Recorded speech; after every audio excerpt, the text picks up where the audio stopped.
Alrighty, welcome everyone. I'm Teeaboo and I am here for Revolutionary Girl Utena episode 15. Last time in episode 14, oh boy. That was a weird episode. It was a really good episode. I don't know what's being set up here. There was a lot of really interesting imagery. I particularly liked the elevator thing where the butterfly on the wall turns into a really weird. I don't know what to think at this point. We've got the introduction of a couple of new characters who seem to be antagonistic. We've got Anthe's brother, who I don't remember the name of, who seems to know more than he's letting on. Let's put it that way. This other character who kind of looks like a male version of Anthe, kind of. I don't know.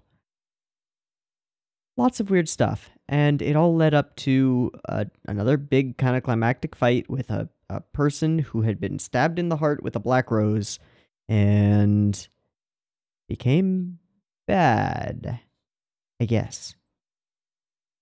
Let's see where this takes us, shall we?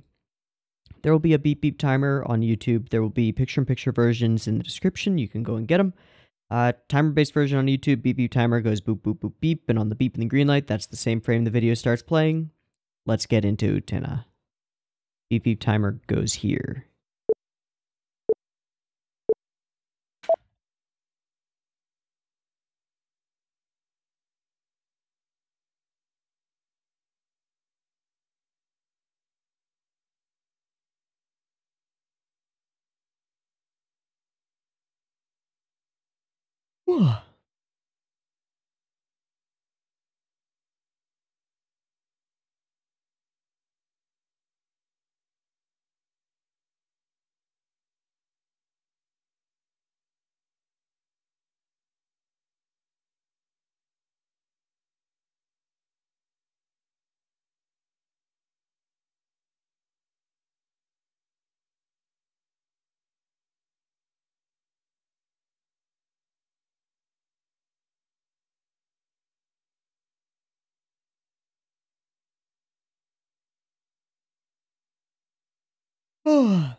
I'm so yawny. Why am I so yawny?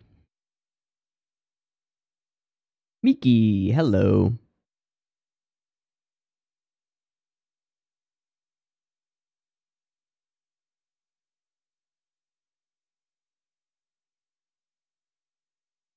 Ah, his sister. Flirting with some dude. Ruh-roh. Nope. Yep.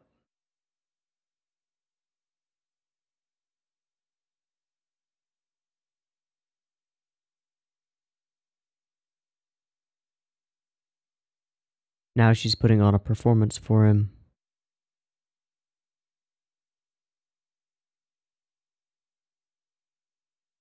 Yep.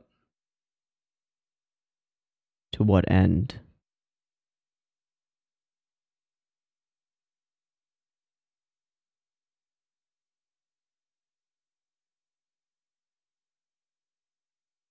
A new teacher who's actually a character, who has a really creepy voice actor.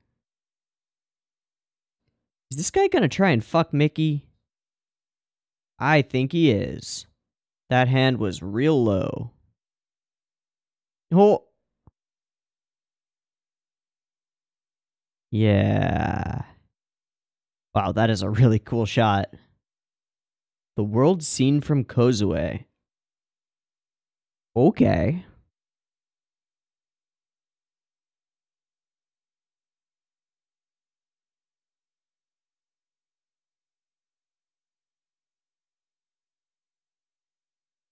Ooh, he is not feeling good.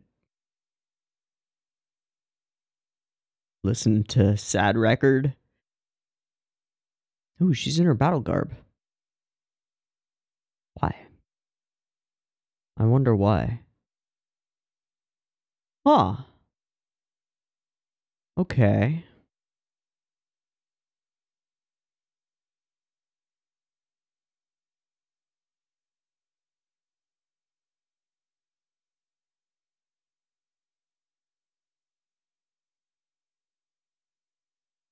So we'll change the rules.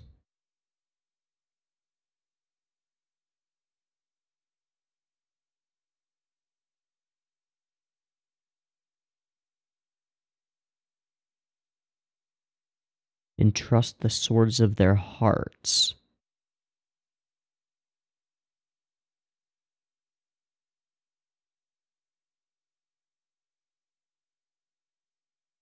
People who have a hole on their hearts, like, what's her face in Miki? Yeah. Or Nanami and what's his face? Toga.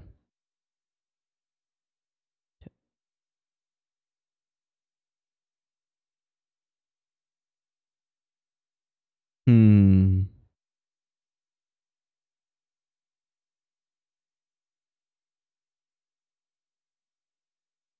You fucking what?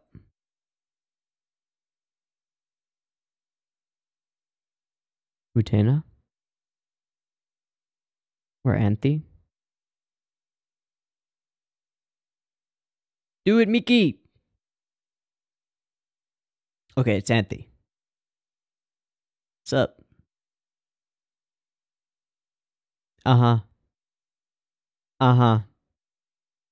Methinks the blue-hair boy doth protesteth too much.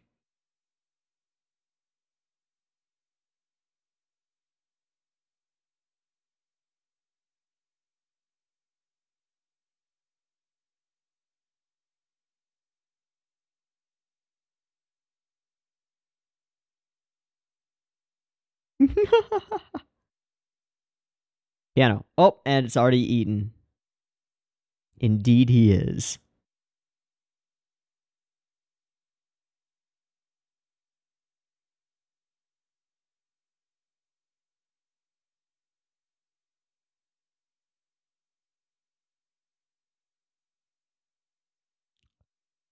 Think you're reading too far into that, Miki. What is with the bell as a motif? The wind chime. It's being used after... Oh.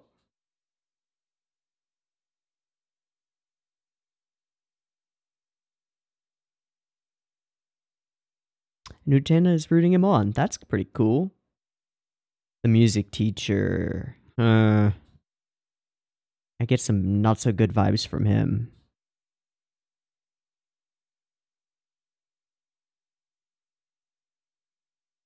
That's the teacher, isn't it? Running up down an infinite stairwell. Why? Running to what or from what? Away from her?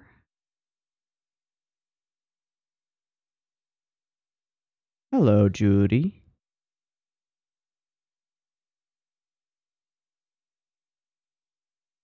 Wow. What a shot.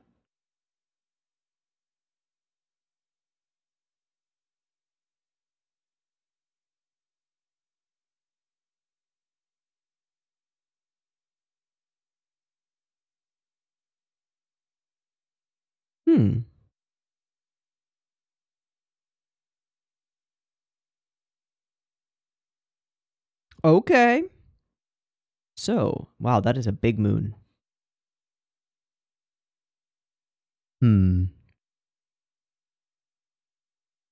Yo, is she trying to sleep? Okay, I guess she's not trying to sleep. They sleep in the same room.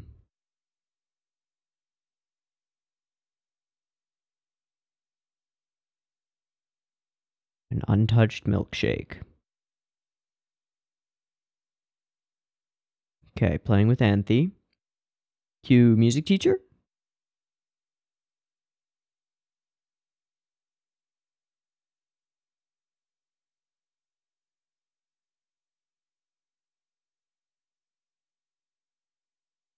Hello.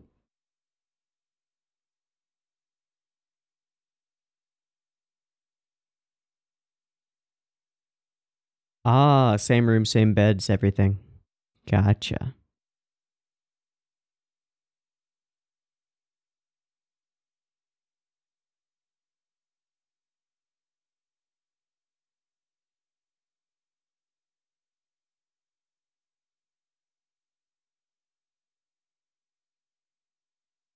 Not happy, Des.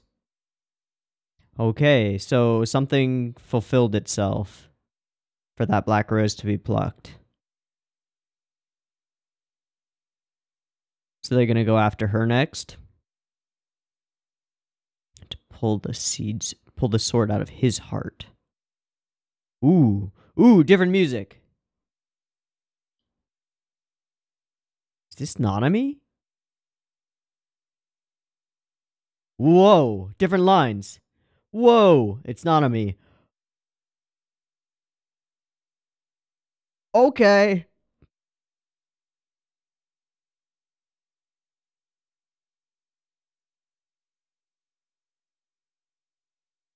The fan.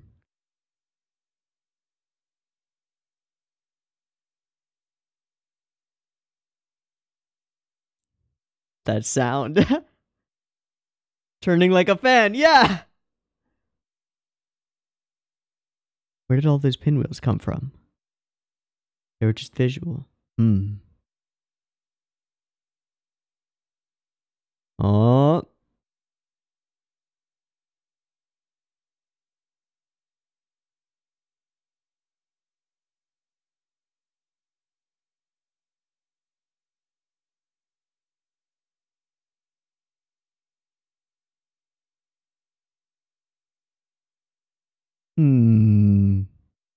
That's the moon. Yeah.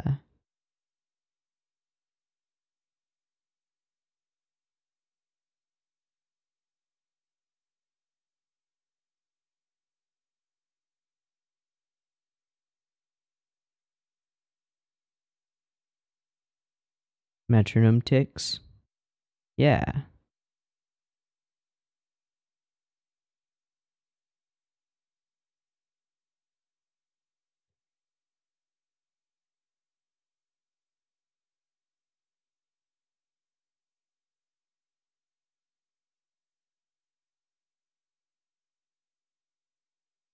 Wow.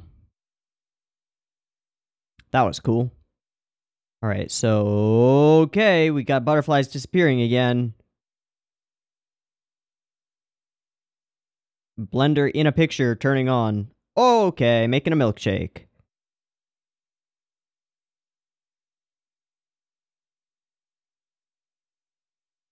Hi, Anthe.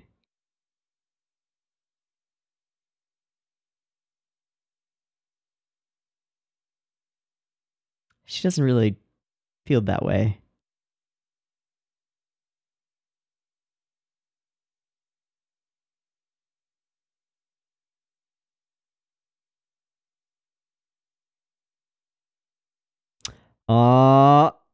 Here we go. So will she go through the same process? What will be on the wall? It's the same butterfly. Down we go. Okay, so is this going to be a reusable sequence? Okay.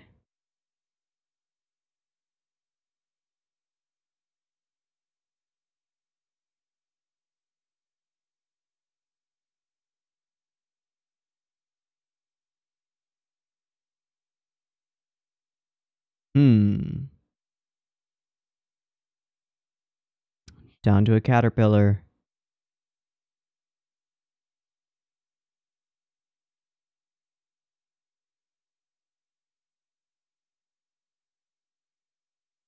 Yep. We're going to reuse this sequence. Is it a different one lit up? No, it's the same one. But of course, a different body.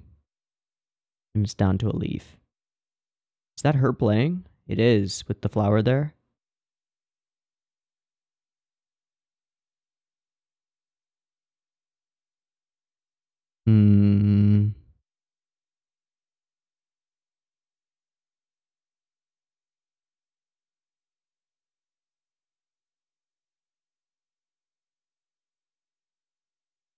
She said before that she could never play properly, right?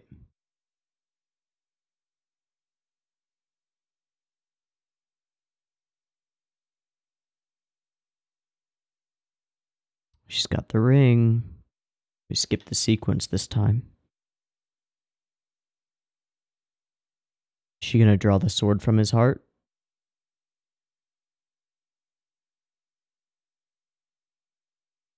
Whoa, girl. Yeah.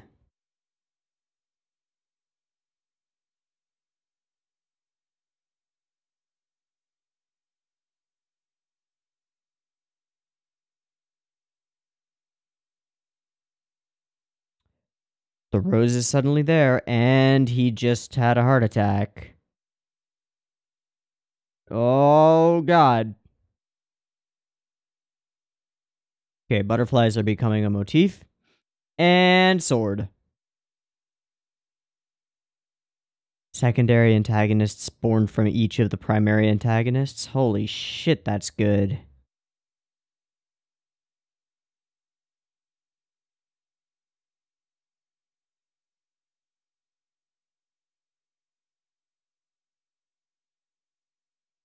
Another note. Hey, and we're doing a sequence behind them again.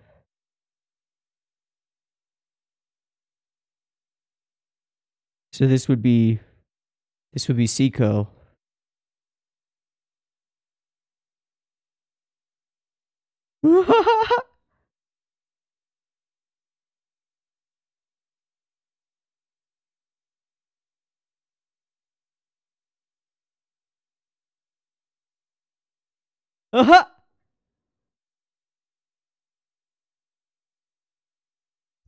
Seiko, what?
All right, so how will this battle go down? And what things will be in the arena?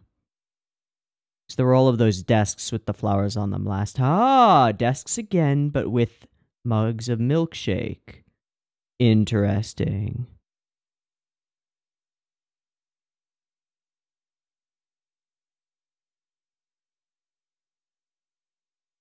Indeed.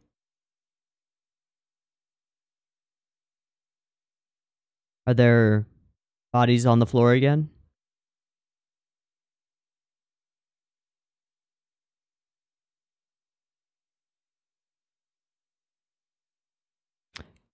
This is a different song.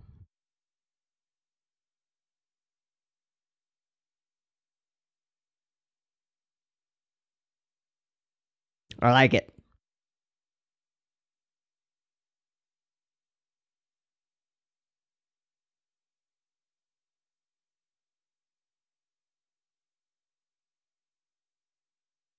All right, here we go. Same thing again.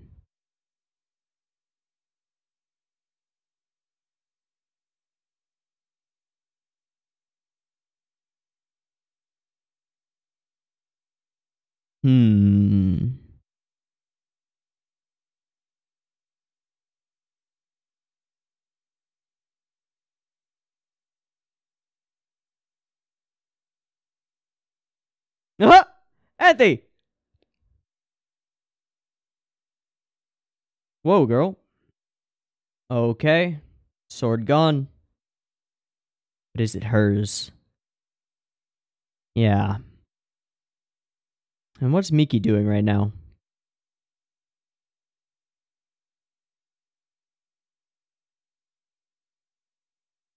Okay.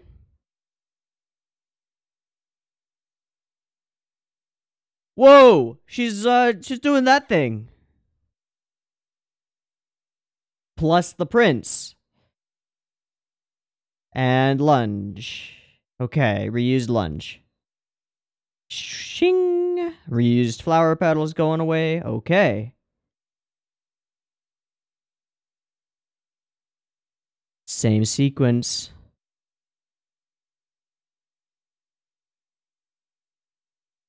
Alright.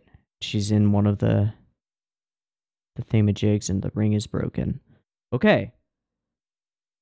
So this starts to create a pattern for this arc. And he's, what, passed out on the floor of the music room? Yep.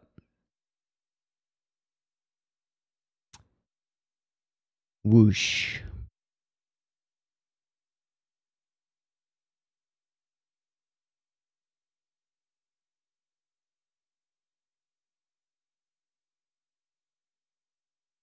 In order... Who is it? Is it Juri next? She has no recollection of any of it. Yeah, let's go with that.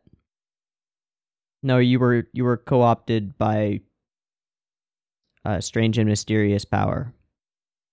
That rose that appeared was interesting. And now she asks for a milkshake. The moon. An eye mask on Choo-Choo.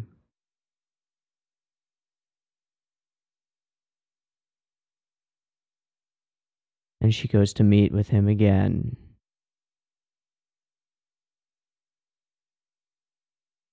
Like the moon there every night. Are they going to reveal another tidbit? Nope. Wait, maybe.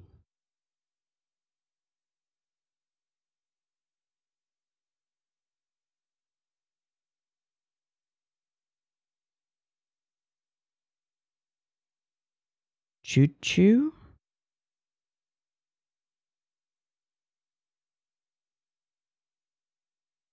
Nani? Okay.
Okay. Interesting episode. So the first thing that I noticed big time is that we're creating a new pattern because there was a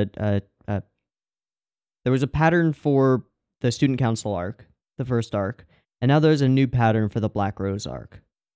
And it's hard to tell which things in this episode that are shared with the last episode are part of the pattern and which are not. And that will be either confirmed or denied in the next episode because rule of three is three to make a trend.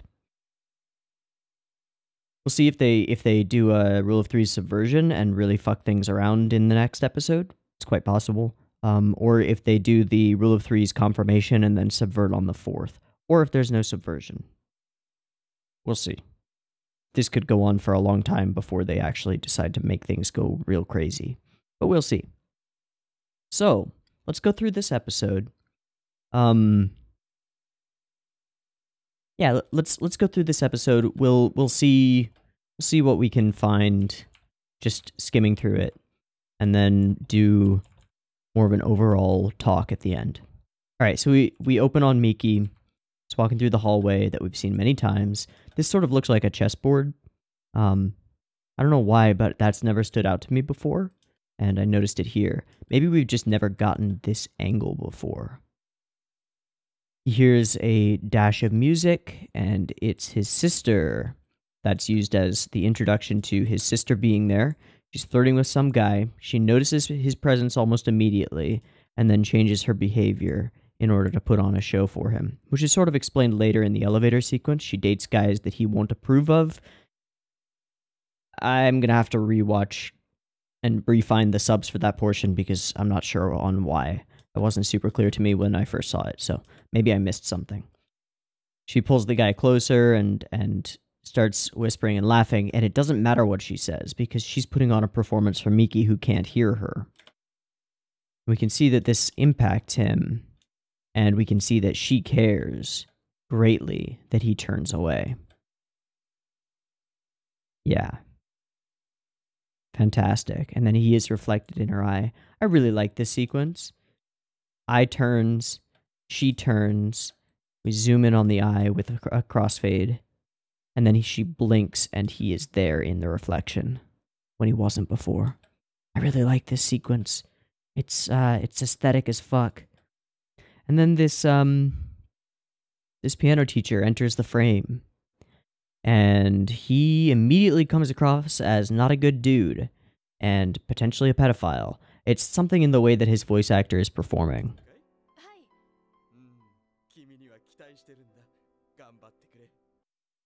There's something off about it. Maybe it's just the pedo stash. But then that's pretty well confirmed once he gets a little bit touchy-feely here. Puts his arm around Miki, and then we see it from her perspective, and his hand is real low. He's real close to grabbing butt. And she is not pleased. This is a good setup for later. As soon as this is happening, she pushes the guy away because she doesn't actually care about him. She's using him as a tool to manipulate Miki to some extent. And then we get this really great shot. I mean, there's nothing super crazy exceptional about it except that her character design is fucking awesome. Super standout. The way her hair is like right in front of the way her bangs come down is super cool. The little puffs on the sides are super cool. The way her eyes and her hair and her earrings all are like within the same color shades. And then that the bottom part of her eyes are more closely matched to her uniform. This is just a really compelling image to me. I don't know. I really like this face. I might screenshot this and save it as a wallpaper. Because it's really cool. And then we are revealed, or it is revealed to us that this will be a Kozue-centric episode. So first we had Kanae. And now we have Kozue. So, this boy not feeling so good. He is well and truly draped over this chair, with his arm hanging down dejectedly, head down. Everything about his posture instantly tells us that he is not feeling so good. Not to mention the music that's playing is real depressing. Nanami, of course, strong setup for this. Nanami cares about her brother a lot, loves him more than anything, and so she's trying to look after him. And he is just refusing to respond. And then we see that she is in her battle regalia. Nice. Love that. And she's going to take care of the student council. She's going to be the student council. So then we go into this scene, which is the what are the antagonists up to that will lead into stuff.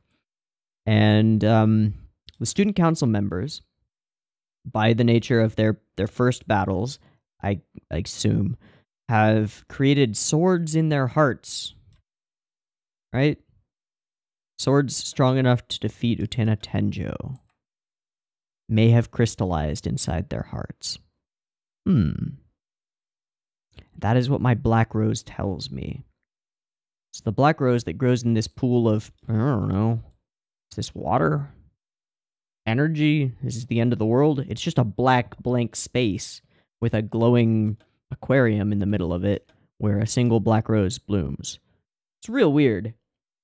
It's also really striking and unique and cool. Also, I love that the light in the scene really feels like it's all coming from the top of this weird whatever it is. The way that this guy's lit, the way that this guy's lit, it's all right for that. So they're in this backgroundless void talking about stuff. That is what my black rose tells me. But they have already lost their duels, so they cannot duel again. The weak-hearted fools. There are few who are able to freely use their own hearts. Especially true of young people. It would be better to entrust the swords of their hearts to others. So, because the student council members have other things in the way, potentially from the way that their conflicts with Utena were resolved, we're going to have secondary antagonists constructed from them with all their abilities and potentially more, because it seems that the Black Rose can make anyone an adept swordsman, given Kanai. Seems it can make anyone an adept swordsman. It grants power of some sort.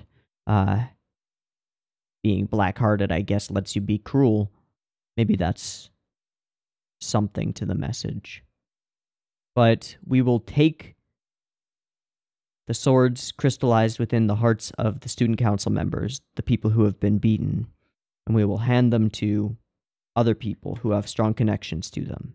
To an extent, this is this feels like it might be kind of a commentary on like secondhand rage or secondhand desire for revenge, especially given Kozue's interaction with this teacher guy, because she is not the one being wronged by the teacher guy, assuming that Miki is being wronged by the teacher guy. She is not the one being wronged. She is being wronged via Miki, right? Like one step away.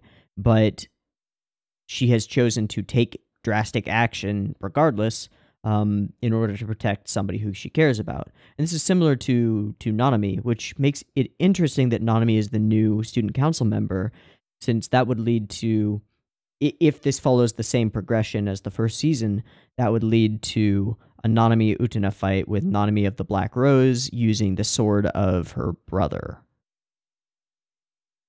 Because she has the strongest attachment of anyone we've met so far to one of the student council members. But she's also a previous duelist, so I don't know if that's possible. I'm sure it's possible. Oh, something else. I think it's just these subs. No, okay. They're all purple all the time. I thought it might just be in this scene, because I only really noticed it in that scene. But the purple background on my subs. Okay, never mind. Doesn't matter. Yeah, touchy-feely. The emphasis on that shot of him putting his hand on Miki is what really sells it, I think. Even more than the, like, grabby in her eye. Just the emphasis on his hand. You know, he moves it, and then we're back a few frames now. Like, here. Let me see. He's moving his hand up. Oh, I guess not. I guess not. I guess it flows. Yeah. The way his hand articulates and splays out before resting on his shoulder. Kind of creepy. Ah, no, stop tickling. Okay. Yeah, and then pulls him in. And plays some grab ass. Yikes. Okay, skip. Let's get to the Black Rose place again. They've already lost their duels, freely use their hearts, especially true of young people. Trust the swords to others, This will create strong duelists. I understand. This is all to make you the Rose Bride. Let's consider this. Yeah, but drawing the sword and that smile is real creepy. It's mostly with the eyes. It's an interesting facial expression. Oh gosh, what happened? Oh, I think I accidentally hit control arrow with one finger. Ah, my nose so tickly.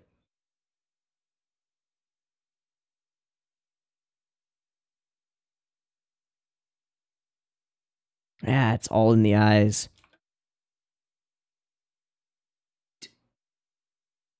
We get a cool transition from water to water. Yeah. Yeah. And that seems like it's the edge of a rose seal over there in the window.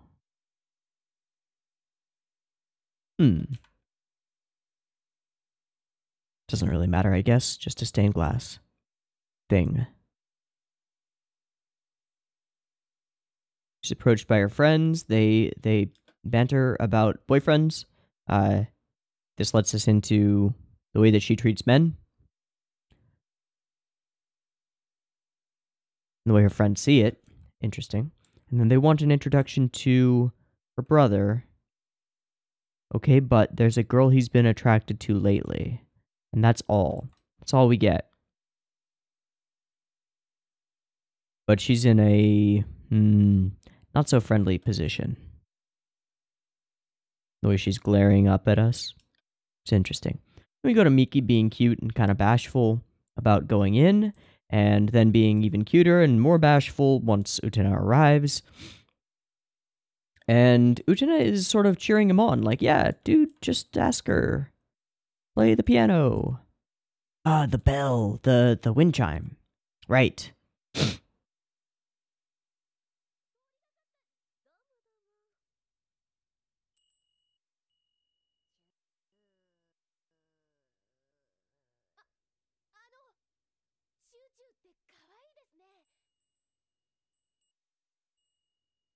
Bell rings after calling him Choo Choo. And then it rings there.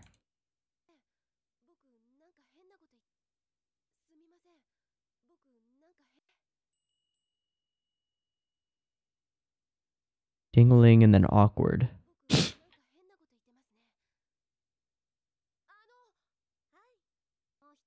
Right. Then does it ring it once more after he asks?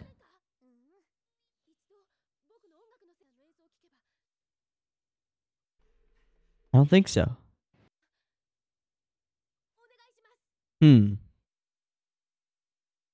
Well, I don't know what the meaning of that is. So then we get this sort of horror film-esque sequence of stills of this guy running down the stairs.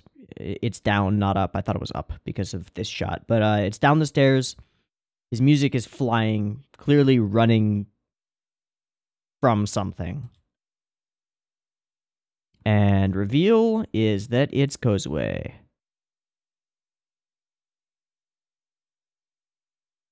Yeah. And she is confronted by Juri, who lets us know that she knows that Kozue has pushed this teacher down the stairs and then threatened him to do much worse. But why? Well, that's already been set up.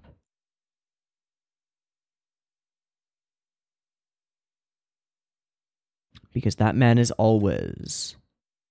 I can't forgive anyone who would hurt Miki. So, then we have this strong focus on milkshakes entering the scene. One purplish pink, one blue.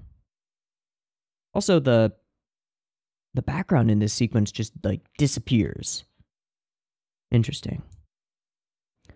She's just chilling in bed. They have identical beds.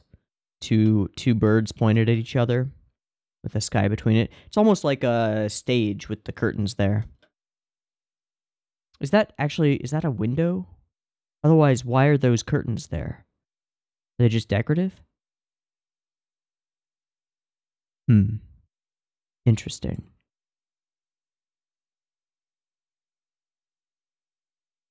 I guess, and also the milkshakes, the colors on the glasses are the same as the colors of their bedspreads. Hers is this almost magenta-y, purpley, pinky, maroony color, like that, and his is blue. So then we have more focus on the milkshakes. They get a lot of screen time. An untouched milkshake. And then he and Anthe play together with Utena watching. He glances over at Utena, and then our camera follows his glance. I really like that. And Utena is just interested in playing. And he's okay with that. So then she is there, and Utena talks to her, and then notices that she is not so happy. Yeah. Not so happy. And at this moment, when she finds out Anthe's name,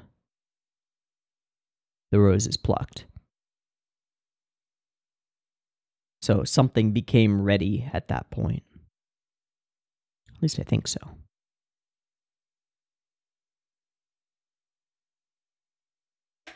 New elevator sequence, new audio. There's a new song, right?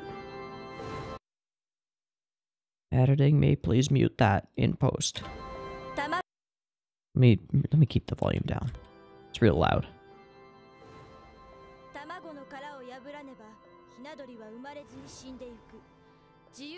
So it's not me doing it, but it's also different. This part is the same. The Chamber of Freedom and the Cage of Freedom.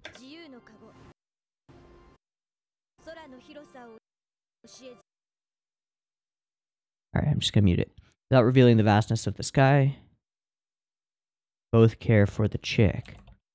What? The Chamber of Freedom and the Cage of Freedom. Without revealing the vastness of the sky. Both care for the chick. Smash the world's cage. For the revolution of the world. Okay, then. Then she is the fan on the table, which is really interesting. No objections, no objections. I'll be filling in for my brother. Any objections? I have the right to do this. Hot air? Maybe. Then she turns, and the fan turns, and the sound turns. Right? The sound turns at the same time, right?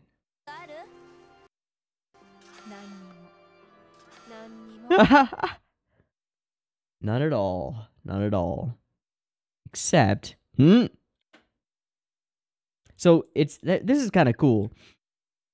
It's set up for us that the fan turns when Nanami turns. So, when it's questioned and Nanami would turn, the fan turns, and we only need to see the fan turning to know exactly what's going on. It's kind of cute. And there's a wall of pinwheels. Okay. Have we seen a wall of pinwheels before? I feel like that was used somewhere, but I don't know where.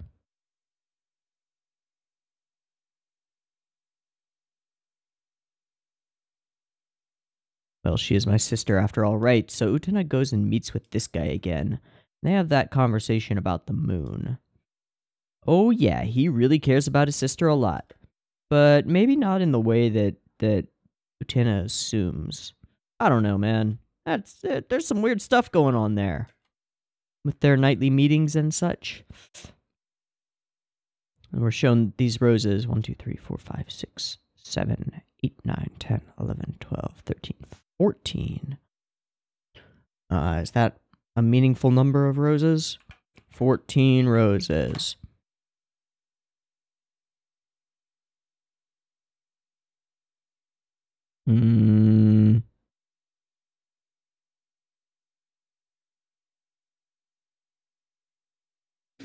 Yeah, I don't know. I'm gonna say I doubt it. Okay. That would be reading a little deep. What is this thing on the wall there? Yeah, what is that? It's only there for a split second. I guess it's just like a decorative thingamajig. Sure looks like an egg behind bars, though. Or a pineapple. Who knows? It also looks like, this thing up here. This looks like the rose at the doorway. And then it's covered by the moon. Interesting.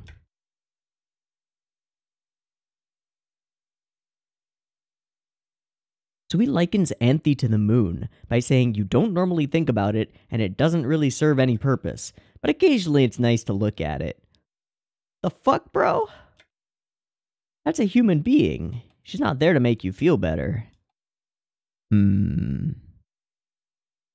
bits and pieces. So he's late, or she's late, tick-tock, and she has arrived. It is clear that there is something weird going on here. We start getting these flashbacks, and there's a blender there. I don't remember there being a blender there before. And then there are straws with butterflies. Or one's a butterfly and one's a moth, huh? I guess that could be just the way they're drawn is slightly different. Let's say that they're probably the same. It's got the same wing pattern, so probably the same. 2 straws, 2 milkshakes. This is a cool sequence as we zoom out from it. And the fact that we're still inside a Polaroid frame also calls this back to the butterfly on the wall of the elevator thing. 2 milkshakes, both of them empty, straws in them, butterflies landing on top. I don't know. And then the butterflies are gone, and we're here. They're now in this picture. The blender is going, and the butterflies are flying over everything. Okay.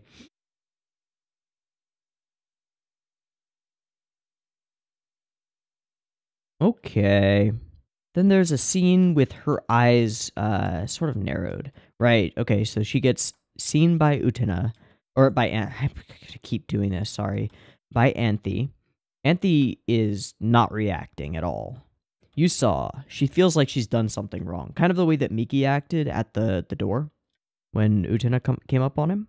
What is it? You want to say something, right? And then she narrows. He wakes up. I had to stop by at the greenhouse.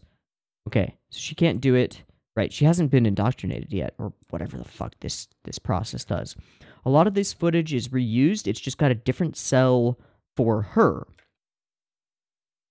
There's still this reflection of her in the mirror wall thing, and she's sitting there.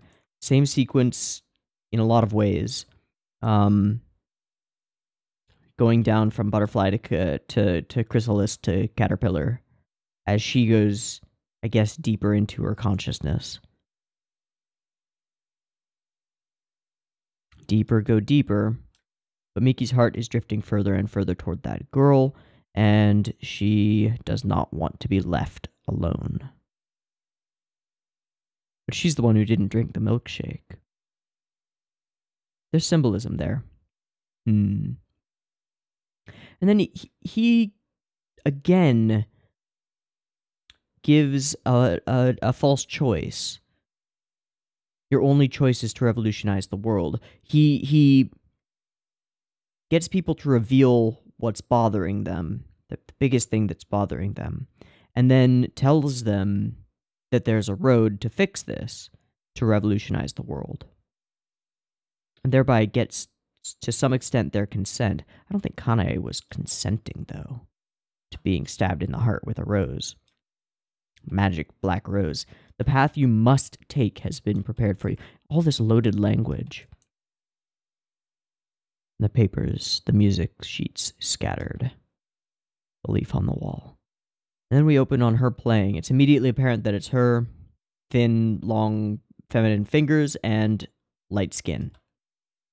Immediately apparent that it's her, and then this rose appears, and it's really clear. Miki hears it. Goes in, realizes it's her, is surprised, goes away, and she hits a wrong note when he says that, and we see the ring on her finger for the first time. Her eyes are, her eyelids are drooping this whole time, as though she's half awake. The way she reaches toward his chest, I thought that she was gonna just pull the sword out of him. Yeah, looks not so good. And then she goes in for a kiss, which is really strange. I don't know how to read that. I guess it's just a gesture of closeness. I don't think that this is supposed to imply romantic feelings between them, but it's hard to say. That ring you have, isn't it nice? Yoicks. Also, I love the way she's framed in front of this window. Pretty cool. It matches yours. Yeah, except in reverse, girl. That shit black. Don't you know that like, black jewelry is devilish? Alright, Flux just enabled itself, so let me not have that happen. Ta-da! Okay. This is the rose which blooms at the end of the world, and yeah, her hand is covering it. It's not there before, and then it's there. And we didn't get a sequence of her getting stabbed by it, either. So that's weird. And as soon as he sees it, we get this tone switch big time. He does the sort of same thing that Anthe does when her sword is drawn, except it's more agonizing. It's more pained. Then butterflies, big time butterflies, lots and lots of butterflies. Yikes. The sword reveals itself. We find another thing. And then the one girl is doing a one-lady show. Extra, extra, extra. Hot coffee, sandwich, beer. Uh-huh. Vroom, vroom. It's really goofy. I don't know what to read into here.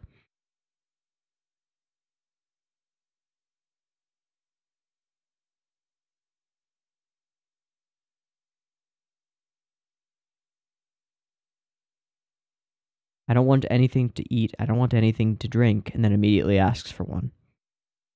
Weird. Real weird. Also, wait, what? There's a black rose there. Is that always there? I don't feel like that was always there. I don't think we ever saw it from this perspective. And there was no water splashy droplet, right?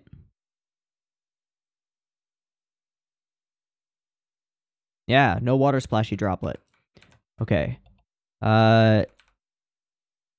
New Absolute Destiny Apocalypse plays again. It's no longer new, I guess. Fight. A lot of things are the same setup. However, there are full milkshakes, color blue, which was Miki's mug. She's in uniform, has Miki's sword. Utena is immediately aware of this. Upon the Black Rose, I swear. So the Black Rose is doing this, so they're catching on a little bit. Also take the Rose Bride, blah blah. That stance, it's the same one Miki uses. Yes. Immediately notices. She draws her sword. This song that we get is really good. I like it a lot. Also, I don't know if it has any thematic relevance, but Miki was one character who had a thing deep in the past that he kind of, like, wants to cling on to or travel back to whenever he plays. So, maybe. Feels like a stretch. Yeah, taking me back to my innocent childhood days, all that stuff. Maybe. Bing! Okay. Playing with my dolls, the Wondrous Charm, blah, blah, blah. We fight. We fight. We fight. Sword gets thrown. Eventually. Oh yeah, Anthe's just drinking a milkshake. She's drinking all the milkshakes. She's had like 10 of them. Oh shit. Anthe, girl. You gotta watch your calories. This is interesting. Everything else should just disappear. This is her form of dark nihilism, I guess. that she and Miki are the only people who matter, and everyone else and everything else should disappear. Yikes. That's pretty dark. Flicks the sword, it goes flying, it's behind her. She ends up doing a backflip, it's pretty cool. The reflection of Utena in her sword is pretty cool. Goes for a stab, backflip away. Right. Grab a sword, and then we... That's pretty neat. Alright, let's go back a frame. Or a few. Oh, that's so cool. That's really punchy animation. I like it. It's really simple, but it's really punchy. She pulls the sword, holds it backward, points it towards Anthe. Then Anthe sort of leans back and coats it with spirit goop. I don't know. She does that thing that Toga had her do, I guess. Although the sword doesn't turn into a lightsaber, it just becomes reflective. It reflects Utena's eye and her resolve, I guess. And then the prince comes down. So she's got the power of the Rose Bride thing, and she's got Dios within her, or something. This sequence is reused all the time. It's pretty cool. This is a new sequence that's being reused. The petals going... I don't know. It might have been reanimated, but kind of doubt. They were in a giant rose seal, I think. Goes away in the middle on one of the bodies.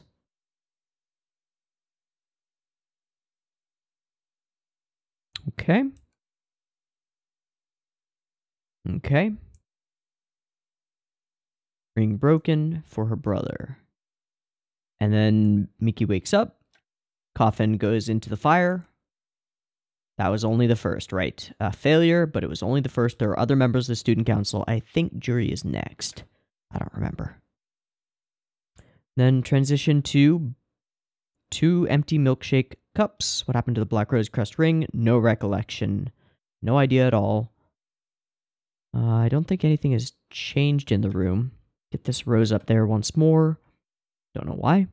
And then she asks for a milkshake, like the one that she spurned before. And then Utena thinks about the moon. Always there for you. You don't usually think about it, and it doesn't serve any real purpose. Choo-choo with a face mask and earplugs is really cute and goofy. And it makes you feel better. Huh. Then we get this sequence again, and man, this is off. This shit weird. Shit's real weird. And then, who says choo-choo? Which voice actor is that? Is that Anthe? I think that's Anthe. It might be Choo-choo's voice actor. Actress. Actress. I don't know. Who plays Choo-choo? Let's find out. My anime list. Utena. Choo-choo. Satomi Korugi. Kurogi? I don't know. 2 O's. I'm not sure if that's to do a long O or ku. She doesn't play anybody else, does she? She just plays Choo-choo? Shoujo Kakume Utena. Yep, just Choo-choo. Oh, and Biko. Oh. Okay. Interesting.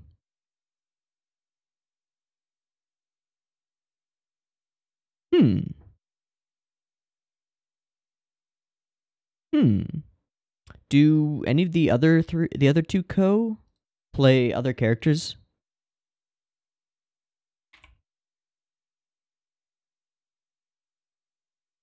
Let's find out. A-Ko, B-Ko, C-Ko, Maria Kawamura, Satomi Kurogi, I don't know, and Kumiko Watanabe. A-Ko, Maria Kawa blah blah blah. Shoujo Kakume Utena plays Nama? Oh, fuck, that's a spoiler. Okay, RIP. There's a character named Nama who we haven't met yet, I think. And Shoujo Kakume Utena. Oh, this is the one who plays Choo-Choo, right. And then Kumiko Watanabe. Just Siko. Okay, so nothing to read into here. Really? Alright. Interesting. So, as I said at the beginning of the discussion portion, I'm thinking that we're setting up the pattern for the arc, and I'm wondering in the back of my mind whether we're going to subvert it at some point, perhaps next episode. Just because rule of threes is sort of a thing. But it would make sense either here as the subversion of the three, because when something repeats itself twice, we're expecting a third. When it repeats itself a third time, we go like, oh, okay, it's a pattern. So it can work to either subvert on the 3 or on the 4. Like, if you subvert on the 3, then you're messing with the expectation that as you're like anticipating a pattern.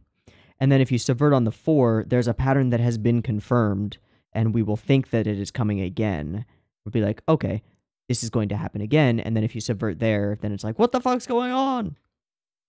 Whereas on the 3, it's more acceptable. It's easier to digest.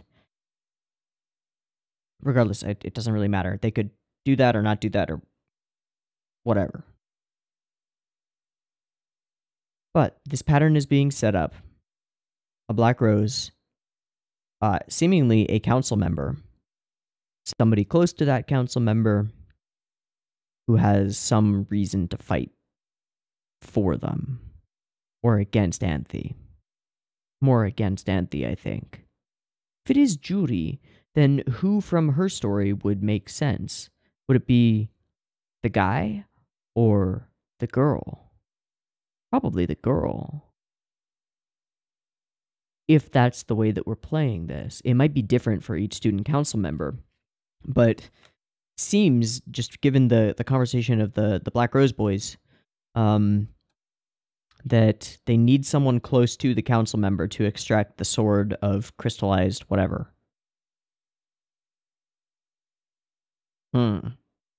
Intriguing. Intriguing. It's certainly intriguing. Okay, well,